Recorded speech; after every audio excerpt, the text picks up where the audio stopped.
Thomas's branch line is important, and so is Edward's. But their track and bridges are not so strong as those on the main line. Sir Topham Hatt does not allow the heavier main-line engines like Gordon to run on them.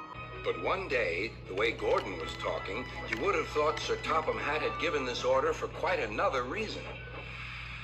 "It's not fair," grumbled Gordon. "What isn't fair?" asked Edward. "Letting branch line diesels pull main line trains." "Never mind, Gordon. I'm sure Boko will let you pull his freight cars sometimes."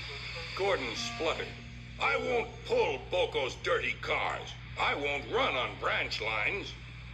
"Why not? It would be a nice change." "Sir Topham Hatt would never approve," huffed Gordon. "Branch lines are vulgar." Gordon puffed away. Edward chuckled and followed him to the station. Every evening, the two engines pull two fast trains from the station. Gordon always leaves first with an express for the main line. Edward follows 5 minutes later with his train for the branch line.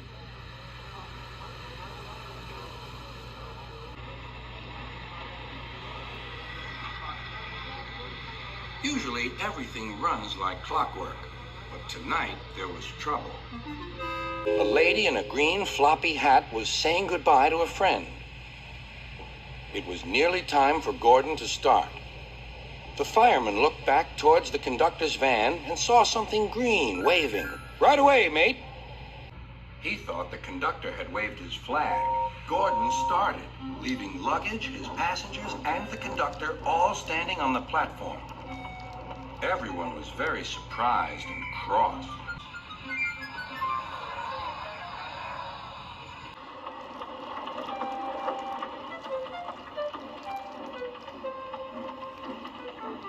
To make matters worse, by the time Gordon had been stopped and brought back, Edward was already late with his train.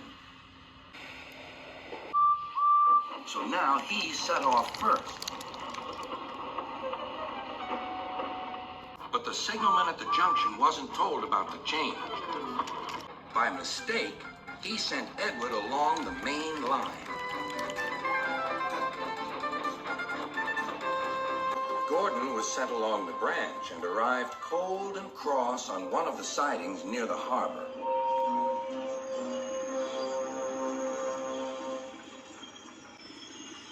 Next morning, Bill and Ben peeped into the yard.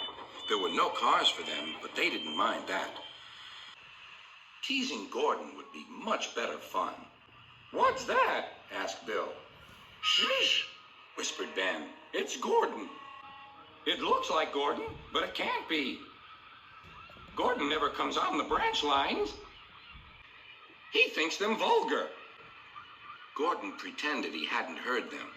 "If it isn't Gordon," said Ben, "it's just a pile of old iron, which we'd better take to the scrapyard." "No, Bill, this lot's useless for scrap. We'll take it to the harbor and dump it in the sea." Gordon was alarmed. "I am Gordon. Stop, stop." When Boko suddenly arrived, Gordon thought him the most beautiful sight he had ever seen. "Boko, my dear engine, save me." Boko quickly sized up the situation and threatened to take away the cars he had brought for Bill and Ben. This made the twins behave at once. Gordon thought Boko was wonderful. "Those little demons, how do you do it?" "Ah, well," said Boko, "it's just a knack." Gordon still believes that Boko saved his life, but we know the twins were only teasing, don't we?